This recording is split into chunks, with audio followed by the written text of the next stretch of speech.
Many men wake up each day with the same silent burden, the feeling that something inside them is broken and must be fixed.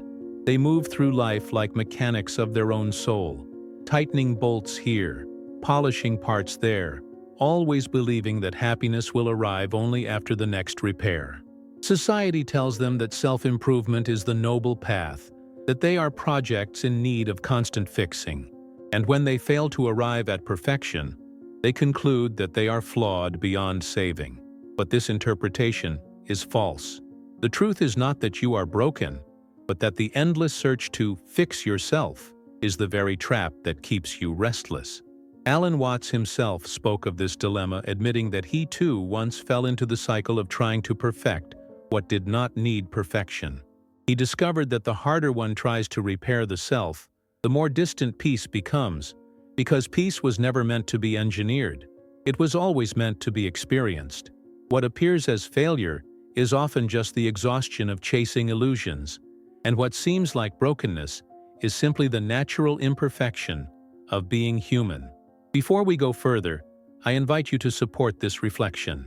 Subscribe, share this video, and leave your thoughts in the comments. By doing so, you help this message reach other men who silently battle the same weight, men who believe they are alone in their struggle. Your voice is part of a larger circle that keeps these truths alive. Because perhaps the real question is this: what if you were never meant to be fixed at all? What if the effort to constantly repair yourself is exactly what keeps you from living? Stay with me, for as we unfold this, you may find that what looked like weakness is the doorway to strength, and what seemed broken was already whole. Before a man awakens to this truth, he often lives as if life were an endless workshop. Every flaw he notices becomes a project, every failure a defect demanding correction. He studies self-help books, follows strict routines, repeats affirmations, and pushes himself to fit an ideal that always seems just out of reach. In this before, there is a constant tension. He cannot rest, because rest feels like giving up on fixing what is wrong. Yet the harder he tries, the more inadequate he feels, as though every effort to repair himself only exposes new cracks. It is like trying to polish a mirror that reflects back the same image, no matter how hard he scrubs. Then comes the after, when he begins to see the trap. He notices that the cycle of fixing never ends because it was never meant to. The world benefits from men who believe they are broken. Industries thrive on their insecurity. Relationships feed on their constant need for validation. And even their own pride convinces them that perfection is the only proof of worth. But once he stops participating, once he questions whether he was ever broken to begin with, the transformation begins. The tension in his chest loosens, the endless striving softens, and a surprising realization dawns. Imperfection was never a curse. It was simply life unfolding as it always has. From the outside, people may still see him as flawed, strange, or even lazy for no longer chasing self-perfection. They may accuse him of settling, of lacking discipline, of not caring enough to improve. But what they cannot see is that his lack of effort is not surrender, but liberation. He has stopped playing the rigged game where the prize is always moved just out of reach. And in doing so, he discovers a kind of freedom that no achievement could ever buy. The man who once lived to fix himself now begins to live to be himself. The man who falls into the trap of endlessly fixing himself often carries a quiet shame, as if he alone is unfinished, as if everyone else has already mastered the art of being whole. He compares his inner chaos to the polished surfaces others present, forgetting that behind their smiles lie the same hidden struggles. Before awakening, he believes that if he can only silence his flaws, then at last he will be worthy of love, respect, and peace. But this belief blinds him. It convinces him that life is a problem to be solved rather than a mystery to be lived. And so he spends his days chasing solutions that never satisfy, each one promising salvation, yet dissolving as soon as it is reached. After awakening, however, he begins to laugh at the absurdity of it. He realizes that there is no final version of himself waiting at the end of some imaginary road. Life was never asking him to fix himself, only to live himself fully. The cracks he once tried to hide reveal their own strange beauty, for they remind him that he is not a machine to be perfected, but a being in constant motion. In this way, what once felt like weakness, his restlessness, his imperfection, becomes the very doorway to freedom, for it shows him that he does not need to arrive anywhere. He is already here. To the outside world, this shift is confusing. Friends may whisper that he has given up, that he lacks ambition, that he has grown careless. They cannot understand why he no longer obsesses over improving every detail, why he no longer needs to prove himself through endless effort. But the truth is not neglect, it is honesty. He has seen through the illusion that he was ever broken, and in doing so, he has stepped out of the cycle of self-repair. On the surface, it may look like he is doing less. In essence, he is finally living more. There is a strange kind of violence in always trying to fix yourself, though most men never recognize it as such. It is the violence of constantly rejecting who you are in this moment, of declaring war on your own being because it does not fit the image you think it should. Before awakening, a man wakes up each day already in battle with himself, criticizing his thoughts, condemning his desires, punishing his weaknesses. He carries the heavy belief that discipline alone will save him, that if he grinds away at every imperfection, he will finally earn the right to rest. But this discipline becomes a cage, and the more he fights himself, the more divided he feels. He thinks he is growing stronger, yet inside he grows tired, brittle, and haunted by the fear that no matter how much progress he makes, it will never be enough. After awakening, the war begins to end. He notices that the relentless voice demanding improvement is not his essence, but an echo planted by the world, by family, by culture, by systems that thrive on men who never feel whole. He begins to see that acceptance is not weakness but clarity, for only in accepting himself as he is can he step out of the endless cycle of fixing. This does not mean he stops growing or abandons discipline. It means his growth is no longer poisoned by self-hatred. He may still train his body, sharpen his mind, and refine his habits, but now he does so from love, not from fear. In this way, the energy once wasted on shame transforms into strength.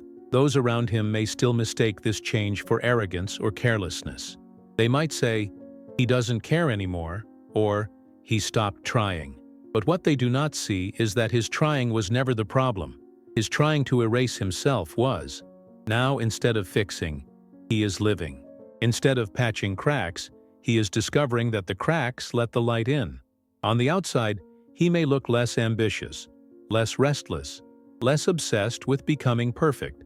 But within, he is grounded in a peace that no checklist of self-improvement could ever provide. He no longer rejects himself, and in that acceptance lies a strength unshaken by failure or judgment. The more deeply a man sees through the illusion of fixing himself, the more the very meaning of life begins to shift under his feet. Before, every experience was filtered through the question, "How can this make me better?" Every success was a piece of armor added to his image. Every failure a wound he frantically tried to stitch.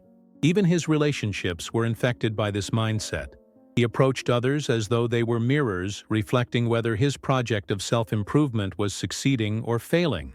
Love was measured by validation, friendships by usefulness, and solitude by shame. He lived as if the self were a puzzle missing pieces, and everyone he met was either helping him complete it or proving that it could never be finished. This constant measuring left him weary, trapped in the belief that happiness lay somewhere beyond the horizon, always one more effort away. After awakening, the landscape changes completely.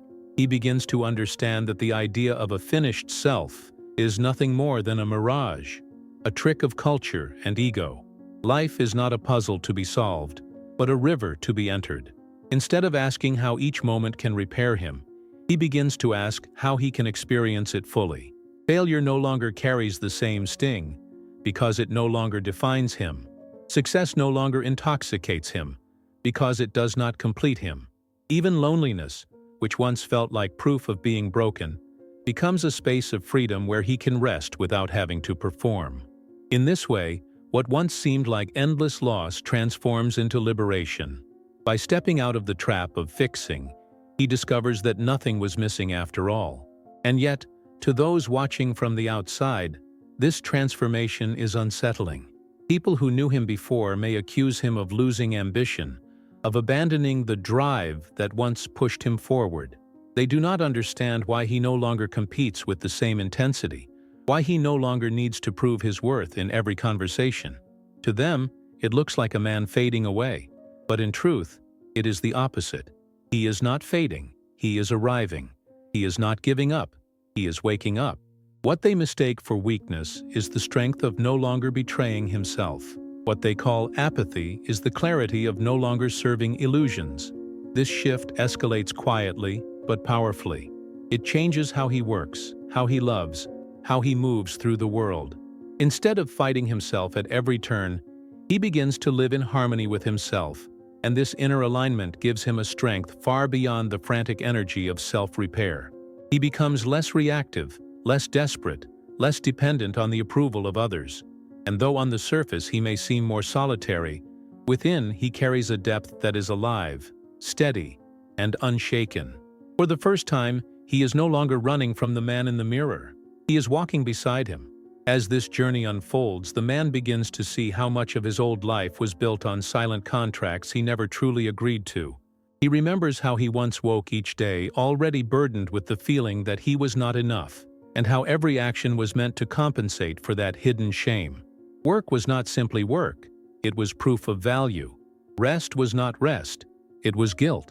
Even joy had to be justified as productive, as if he needed permission to simply be.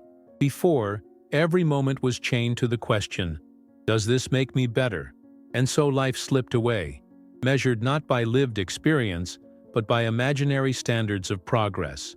It was not living, it was accounting, a constant balancing of what was broken and what had to be fixed. But after stepping away from this trap, he no longer lives as a prisoner of invisible contracts. He stops giving authority to the voice that insists he must always improve, and in doing so, he begins to breathe for the first time. The world may still tell him he is lacking, that he must buy more, achieve more, prove more. Yet within himself, he recognizes the trick, and it no longer binds him. This recognition changes everything. Work becomes lighter, because it is no longer chained to his worth. Rest becomes sacred, because it no longer carries shame. Love becomes deeper, because it is no longer a transaction for validation, but a gift freely given. By refusing to fix himself, he finally begins to live himself, and the shift touches every corner of his existence. Of course, this new way of being is not easily understood by others. To some, he seems distant, even careless. They whisper that he has grown soft, that he has lost his ambition, that he has surrendered to mediocrity. They do not see that what looks like surrender is liberation. They do not realize that what appears as weakness is strength, the strength to stop betraying himself for approval.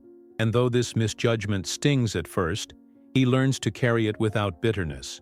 For he knows now that the misunderstanding of others is a small price compared to the torment of misunderstanding himself. This escalation marks the final turning point. What once consumed him, the endless cycle of repair, the obsession with perfection, the addiction to validation, no longer holds sway. The man who once waged war against himself has laid down his weapons, and in that surrender he discovers a paradoxical victory. His life, which once seemed fractured and incomplete, now feels whole precisely because he has stopped demanding it to be otherwise. He stands at peace, not because he has fixed every flaw, but because he has seen through the illusion that flaws made him broken at all. What once felt like a battle to repair himself now reveals its secret. There was never anything to repair. The man who lived in constant struggle, convinced he was broken, has discovered that the effort to fix himself was the true prison. By stepping away from that endless cycle, he has found what the dream of perfection could never deliver: peace in his own skin. What looked like weakness, the refusal to endlessly self-correct, has become strength, for it takes more courage to accept than to deny. What seemed like emptiness, the moments when he stopped striving, has become fullness, because only then could he taste life as it is. And what once appeared as loss, the abandonment of ideals and illusions, has become liberation. the quiet freedom of no longer being at war with himself. This is the paradox Alan Watts himself uncovered, that the harder you try to fix the self, the more you confirm the belief that it is broken. But when you release that effort, when you allow yourself to be as you are, wholeness appears on its own. The man who accepts this truth is not rejected, not lesser, not weak. He is whole, grounded, and at peace with the cost of truth. And though he may walk a path that looks unfamiliar to others, it is a path lined with clarity, not confusion, with freedom, not despair. If these words have touched something in you, let them not remain in silence. Subscribe to this channel so that reflections like this continue to reach you in the moments you most need them. Share this message with someone who may be quietly struggling with the same burden of always trying to fix themselves. And leave your own thoughts in the comments below.